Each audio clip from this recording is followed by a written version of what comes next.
Hello everyone, मैं Indu Aseri, associate professor, government college Abu road से। आज के इस वीडियो में हम बात करेंगे उत्पादन फलन के बारे में, प्रोडक्शन फंक्शन के बारे में। हमारा जो पिछला यूनिट था उसमें हमने उपभोक्ता के व्यवहार को पढ़ा था। अब हमें उत्पादक के व्यवहार को पढ़ना है। इसमें सबसे पहले हम उत्पादन फलन को पढ़ेंगे। उपादानों और जो उत्पादन के फलनात्मक संबंध को उत्पादन फलन कहा जाता है। उत्पादन फलन सामान्य तौर पर यह बतलाता है कि समय की एक निश्चित अवधि में दिए गए उपादानों का प्रयोग करके हम कितना उत्पादन कर सकते हैं। उपादान उत्पादन के विभिन्न कारक हैं, जैसे भूमि, पूंजी, श्रम, साहस। अगर फलनीय संबंध इसका देखा जाए तो Q equals to function of L K। ये तो हुई टेक्निकल भाषा। सिंपल भाषा में अगर हम उत्पादन फलन को समझना चाहें तो क्या है? किसी भी वस्तु के उत्पादन के लिए उत्पादन के साधन लगते हैं, भूमि, पूंजी, श्रम, प्रबंध, साहस। इन सभी जो साधनों का हम एक संयोग बनाते हैं और उत्पादन की प्रक्रिया होती है। उत्पादन की प्रक्रिया के बाद हमें उत्पाद मिलता है। तो उत्पादन के साधनों अथवा पड़त द्वारा उत्पादन के बीच जो संबंध है उसे उत्पादन फलन कहा जाता है। आगत और निर्गत के बीच फलनीय संबंध जो है वह उत्पादन फलन कहलाता है। आगत हमारे उत्पादन के साधन और निर्गत जो हमारा उत्पादन होता है, इन दोनों के बीच फलनीय संबंध उत्पादन फलन कहलाता है। ये हमारा है निर्गत, ये हमारी है आगत। कि हम विभिन्न साधन लगाएंगे, उन साधनों के लगाने से एक प्रक्रिया होती है, उसके बाद एक उत्पादन हमें प्राप्त होता है निर्गत के रूप में। इसका फलनीय संबंध उत्पादन फलन है। अब हम इसकी परिभाषाओं की बात करें। प्रोफेसर सैमुअल्सन के शब्दों में उत्पादन फलन वह प्राविधिकी संबंध है जो यह व्यक्त करता है कि पड़तों अर्थात साधनों के प्रत्येक समूह द्वारा कितना उत्पादन किया जाता है। यह किसी भी दी हुई प्राविधिकी ज्ञान की स्थिति के लिए परिभाषित होता है। इसी तरह लेफ्टविच ने कहा है, उत्पादन फलन शब्द उस भौतिक संबंध के लिए प्रयुक्त किया जाता है जो किसी फर्म के साधनों की इकाइयों अर्थात पड़तों तथा प्रति इकाई समय के अनुसार प्राप्त वस्तुओं और सेवाओं के बीच पाया जाता है। वॉटरसन जो है वो कहते हैं किसी फर्म की भौतिक पड़तों और भौतिक उत्पादनों के बीच के संबंध को उत्पादन फलन कहा जाता है। ऐसे ही लॉरेंस क्लाइन कहते हैं उत्पादन फलन साधनों और उत्पादन में एक तकनीकी संबंध को व्यक्त करता है। स्टोवेस्की जो है वो ये कहते हैं किसी भी फर्म का उत्पादन उत्पत्ति के साधनों का फलन है और यदि गणितीय रूप में देखा जाए तो उसे उत्पादन फलन कहते हैं। अब हम देखते हैं कि उत्पादन फलन की विशेषताएं क्या क्या होती है। उत्पादन फलन साधनों की भौतिक मात्रा और उत्पादन की भौतिक मात्रा में संबंध व्यक्त करता है।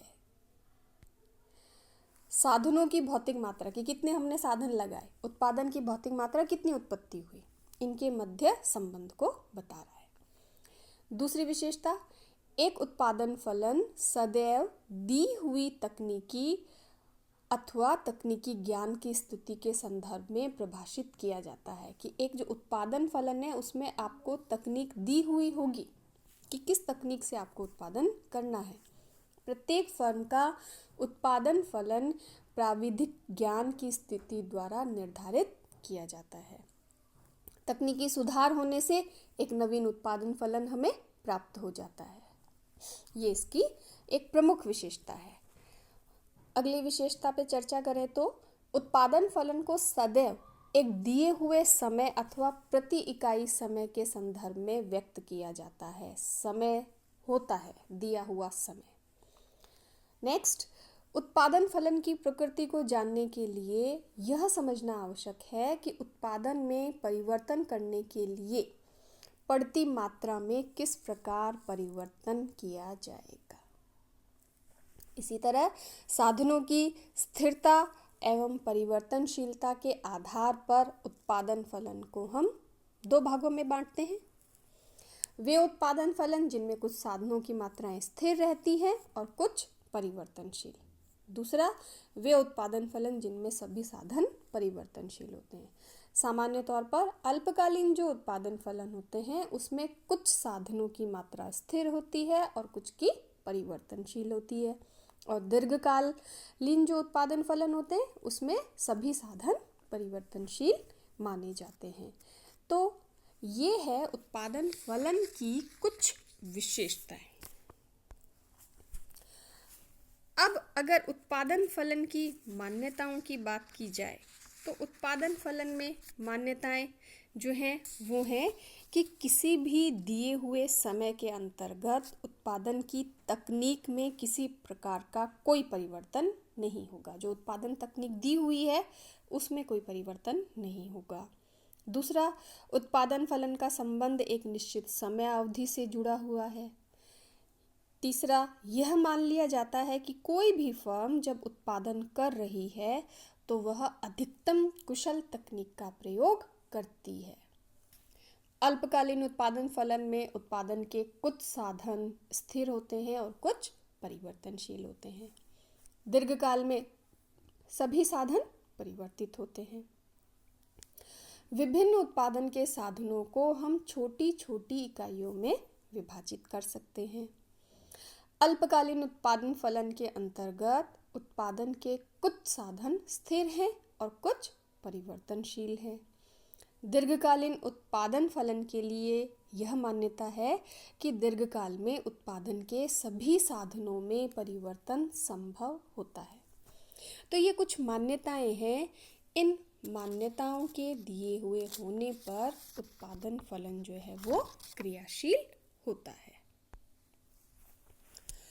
इस तरह से निष्कर्ष के तौर पे हम कह सकते हैं कि जो उत्पादन फलन है वो एक फर्म का उत्पादन फलन उपयोग में लाए गए आगतों तथा फर्म द्वारा उत्पादित निर्गतों के मध्य संबंध को बताता है। Q equals to function of L K हम दो साधन यदि लेते हैं श्रम और पूंजी तो हमारा समीकरण Q equals to function of L K बनेगा। उत्पादन फलन दो प्रकार का है। एक उत्पादन फलन समय के आधार पर दो प्रकार का, अल्पकालीन उत्पादन फलन और दीर्घकालीन उत्पादन फलन। अल्पकालीन जहाँ कुछ साधन स्थिर है, दीर्घकालीन जहाँ सभी साधनों में परिवर्तन किया जा सकता है। अब इस उत्पादन फलन को हम एक उदाहरण के द्वारा स्पष्ट करना चाहें तो हम एक उदाहरण लेते हैं। देखिए, यहाँ पे हम दो साधन ले रहे हैं, एक तरफ X साधन और एक तरफ Y साधन। X साधन अगर हम श्रम को माने तो एक तरफ हम श्रम ले रहे हैं और दूसरी तरफ हम इसको पूंजी को माने तो पूंजी, श्रम और पूंजी या XY, आप लोग जिस भी आधार पर इसे देखना चाहें। अब देखिए, अगर एक इकाई X की और एक इकाई Y की लगती है तो उत्पादन होता है 141। दो इकाई X की लगे और एक इकाई Y की लगे तो उत्पादन होता है 200। तीन इकाई X की लगे एक इकाई Y की लगे तो उत्पादन होता है 246। देखिए, उत्पादन बढ़ रहा है। इसी तरह अगर एक इकाई X और एक इकाई Y, एक इकाई X और दो इकाई Y, तो हम इस तालिका के आधार पर उत्पादन करेंगे। अगर ये कहा जाए कि दो साधन X के और Y परिवर्तनशील है तो दो इकाई x और 1 इकाई y, 2 इकाई x और 2 इकाई y, 2 इकाई x और 3 इकाई y, इस तरह से उत्पादन चलेगा। और उत्पादन ये आपको दिया हुआ है। इसी तरह इधर अगर 2y को स्थिर कर लिया जाए और x को परिवर्तनशील माना जाए तो उत्पादन तालिका आपकी ये चलेगी। ये तो अल्पकालीन उत्पादन फलन के संदर्भ में उत्पादन दिया हुआ है। यदि दोनों ही साधन परिवर्तनशील हो कि 1 इकाई x 1 इकाई y, 2 इकाई x 2 इकाई y, 3 इकाई x 3 इकाई y, तो जो हमारा उत्पादन है वो इस आधार पर चलेगा, इस तालिका के आधार पर चलेगा। तो यहाँ समीकरणीय रूप में यदि इसे लिखा जाए तो 141 equals to 1x plus 1y, 490 equals to 3x plus 4y, 692 उत्पादन फलन है हमारा 692 equals to 4x plus 6y, 848 equals to 6x और 6y। तो कोई भी आप उत्पादन और उत्पादन से संबंधित साधनों को समीकरणीय रूप में फलनीय रूप में लिखेंगे तो इस तरह से लिखेंगे। तो ये हमारी उत्पादन फलन की एक तालिका दी हुई है, इसके आधार पर उत्पादन किया जाता है। कहीं पर दोनों साधनों को आप परिवर्तित कर सकते हैं या फिर कुछ साधन को स्थिर रखकर एक साधन को स्थिर रख के दूसरे साधन में परिवर्तन कर सकते हैं, इस साधन को स्थिर रख के इसमें परिवर्तन कर सकते हैं। तो उनके आधार पे जो उत्पादन के विभिन्न संयोग बनेंगे उससे संबंधित ये तालिका हमें दी हुई है। अब एक उत्पादन फलन आता है कॉब डगलस उत्पादन फलन। इसकी समीकरण है Q equals to AL alpha K beta. Cobb और डगलस, प्रोफेसर C.W. कॉब और P.H. डगलस द्वारा इस उत्पादन फलन को दिया गया, इसलिए इसे कॉब डगलस उत्पादन फलन कहा गया।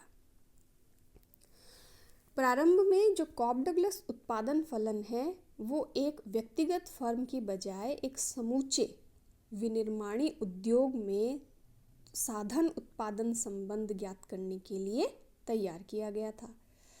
इस उत्पादन फलन में उत्पत्ति के केवल 2 साधन लिए गए थे, एक श्रम और एक पूंजी, और इसका जो है स्वरूप ये था Q equals to AL alpha K beta.